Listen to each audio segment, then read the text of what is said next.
राजनांदगांव पत्रिका में आप सभी का स्वागत है। आप देख रहे हैं कॉलोनाइजर के द्वारा अवैध प्लाटिंग का मामला राजनांदगांव से जुड़ा हुआ है। कॉलोनाइजर ने बेच दिया प्रशासन के साथ मिलीभगत कर अवैध प्लाटिंग की ज़मीन। दहशत में बुजुर्गों के 38 परिवार। जैन परिवार ने बाउंड्री वाल तोड़ने लगाया क्रेशर संचालक की जेसीबी। मामला राजनांदगांव का है। शहर के रिद्धि सिद्धि कॉलोनी स्थित आधा दर्जन परिवार के ज़मीन के बाउंड्री वाल को जेसीबी से जमींदोज किए जाने के मामले में ज़मीन बेचने वाले जैन परिवार पर साजिश के तहत परेशान करने का आरोप लगाया है। शनिवार को एक प्रेस वार्ता कर पीड़ित आधा दर्जन बुजुर्गों ने जैन परिवार पर सीमांकन प्रक्रिया में बेवजह आपत्ति करने को धोखाधड़ी करार दिया है। प्रशासन से कार्रवाई की मांग की है।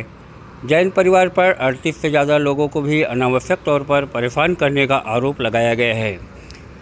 प्रेस वार्ता में सुलोचना कनवीर, रमेश प्रसाद शुक्ला, सविता डे, महेश खोबरागड़े, श्रीमती रश्मि पांडे समेत अन्य लोगों ने जानकारी देते बताया कि 2002-03 में 8 खरीदारों ने पटवारी की उपस्थिति में बाउंड्री वाल चौहद्दी की निशानदेही के लिए बनवाए थे।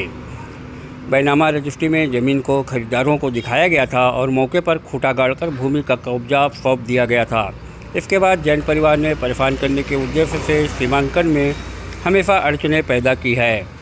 सड़कें बनने में भी बाधा पैदा की, जिसके चलते पीड़ितों को कई तरह की दिक्कतों का सामना करना पड़ रहा है। जैन परिवार पर सामूहिक रूप से षड्यंत्र करने का आरोप लगाते हुए बताया कि ज़मीन बेचने और कब्जा देने के बाद से संगीता जैन, अर्चना जैन, मनोज जैन, मधुलता जैन, सुशीला जैन और रोहित जैन द्वारा सीमांकन में आपत्ति की जा रही है। प्रशासन इस पर कार्रवाई नहीं कर रहा है। रोहित जैन द्वारा 27-28 जनवरी की रात को जेसीबी से बाउंड्री वाल तोड़वाया गया। पुलिस ने 28 जनवरी की शाम को जेसीबी को जब्त कर लिया और पीड़ितों ने आरोप लगाया कि तेंदुपत्ता व्यापारी के नाम से डराया धमकाया जा रहा है। रोहित जैन और परिवार द्वारा खुलकर कहा जा रहा है कि ऊपर तक हमारी पहुंच है, उसके मर्जी के बगैर सीमांकन नहीं होगा। इस मामले को लेकर पीड़ितों ने और भी आरोप लगाए हैं। प्रशासनिक मिलीभगत की कहानी वर्तमान में हो रहे विवादों से नहीं बल्कि इसकी शुरुआत 2002-03 से हो चुकी है, जहां तत्कालीन पटवारी से मिलीभगत कर बिना अप्रूवल नक्शा के प्लाट काटकर बिक्री कर दिया गया। जो ज़मीन निजी थी उसे रोड दिखा दिया गया। सरकारी नुमाइंदों का चेहरा देखकर लोगों ने विश्वास किया और ठगी करने वाले के झांसे में आकर मौके पर स्थित 38 परिवारों ने वह धोखा खाया कि आज तिल तिल कर रोने मजबूर हो गए हैं। लेकिन वही प्रशासन के नुमाइंदों के कान बंद है। अब अवैध कॉलोनी के कॉलोनाइजर तथा जमीन मालिकों के बीच विवादों का लोहा निरंतर गर्म होते जा रहा है, जिससे कभी भी बड़ी घटनाओं की संभावनाओं को नज़रअंदाज नहीं किया जा सकता। प्रशासन और अधिकारियों से तत्काल इस मामले में सुनवाई व जांच कर भविष्य में होने वाली घटनाओं पर विराम लगाने की अपील की है। आप देखें वीडियो।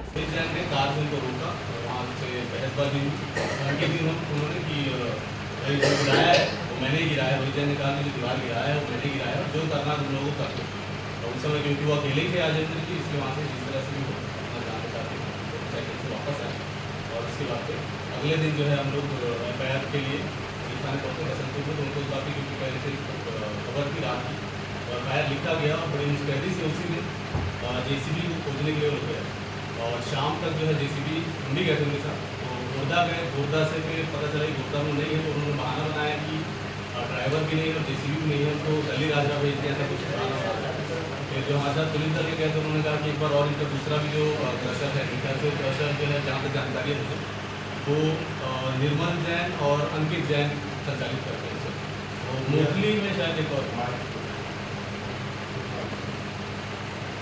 तो मोखली में एक और क्रशर है, वहाँ हम गए और वहाँ वो जेसीबी खड़ा था। फिर वहाँ से संपर्क किया गया तो जेसीबी को वहाँ से जब्त करके वापस ले आएंगे। और उसी दिन रोहित जैन के ऊपर भी फिर जो है FIR कर लिया।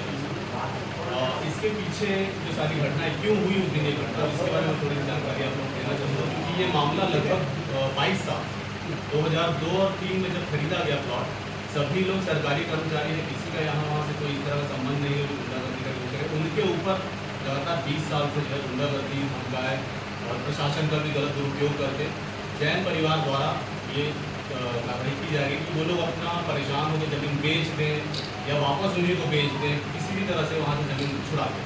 सारी जो षड्यंत्र है वो इसी पर केंद्रित है। मैं इसलिए कह रहा हूँ क्योंकि 2002 और 2003 जब उन लोगों ने ज़मीन बेच दी, उसके बाद संगीता जैन जो है उनकी तरफ से 2009 में आवेदन दिया गया कि भाई हमारे पास नक्शा नहीं है, बेचने के बाद बेच दिया, जिस नक्शे से बेचा, ये कच्चा नक्शा जो है प्लॉटिंग का, ये वाला नक्शा है, इससे बेचा गया। सभी के सभी 38 परिवारों ने खरीदा है जमीन, सभी प्लॉट 1-1 इंच इसी से मैच करता है, इसी के द्वारा बेचा गया, इसी से चौहद्दी दिखाई गई, इसी से ऊँटे गढ़ाकर हम लोग कब्जा दिया गया और यही रजिस्ट्री में बाकायदा जिक्र है 1-1 इंच मैच करता है।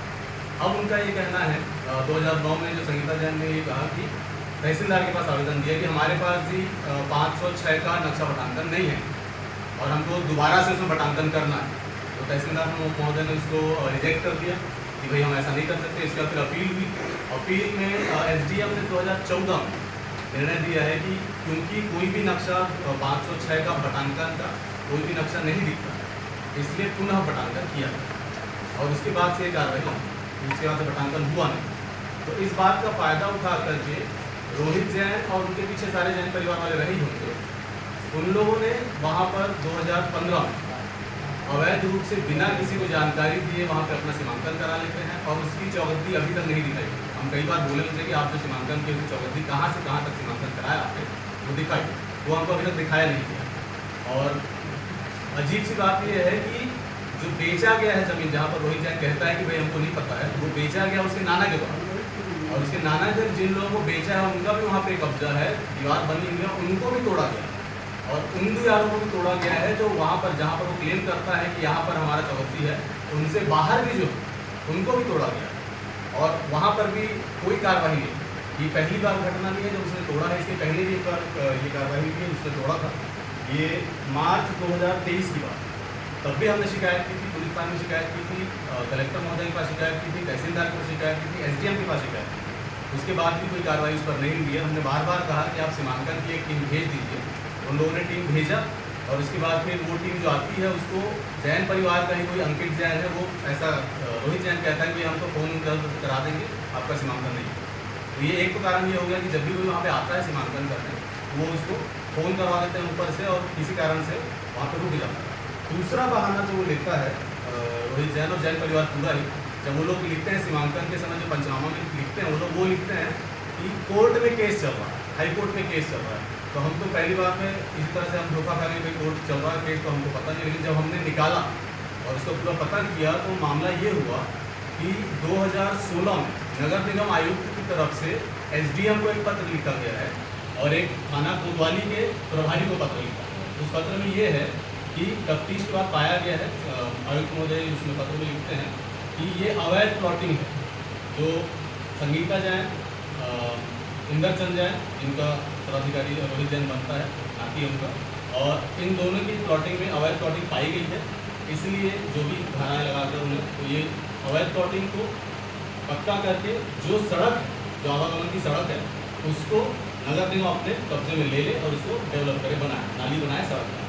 और दूसरी चीज़ है कि इनके ऊपर FIR, इसके खिलाफ वो लोग गए कोर्ट कि ये जो ऑर्डर निकला है ये सही नहीं है और हमारी प्लॉटिंग जो अवैध नहीं है और हमारे ऊपर जो FIR होगा तो उस FIR को क्वाश किया जाए, रद्द किया जाए। इसके लिए क्या, इसमें कहीं भी जिक्र नहीं है कि किसकी ज़मीन कहाँ है कहाँ नहीं है, इससे हमको कन्फ्यूजन ऐसा कोई नहीं है। लेकिन जब ये लोग सीमांकन के लिए आए अधिकारियों को, यहाँ तक कि SDM और कलेक्टर को भी जब बात करते हैं तो उससे यही कहते हैं कि हाईकोर्ट ने रोक लगाया हुआ है। एक बार मैं हाईकोर्ट का आप लोगों को पढ़ के मैं सुना देता हूँ कि हाईकोर्ट ने क्या कहा है उसमें। पहली बार जब लोग कहते हैं कि 10 मार्च 2016 का ये ऑर्डर है, तो WPC में रेट पिटीशन में लोग गए सिविल में, तो उसमें जो ऑर्डर दिया है माननीय उच्च न्यायालय ने, उन्होंने एक रिलीफ जो दी है जिसका स्टे है वो ये है, in the next date of hearing impugned order to the extent it direct the land to be marked as road shall not be given effect. इसका अगर हम सरल हिंदी अनुवाद करते हैं तो ये निकलता है कि अगली सुनवाई की तिथि तक आक्षेपित आदेश का वह भाग जिसमें भूमि को सड़क के रूप में चिन्हित करने का निर्देश दिया गया है प्रभावी नहीं हो।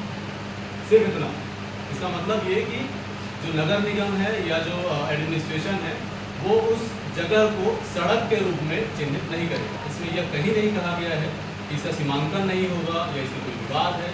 इन लोगों ने रिलीफ भी नहीं मांगा, कोर्ट में जाके इन लोगों ने ये रिलीफ नहीं मांगी है कि वहाँ पर सीमांकन न हो या उसमें कोई कार्रवाई न हो।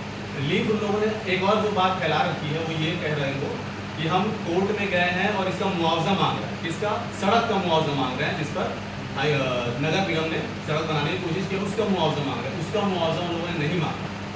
उन लोगों ने मुआवजा मांगा है इस बात का कि जो हमको मानसिक क्षति हो रही है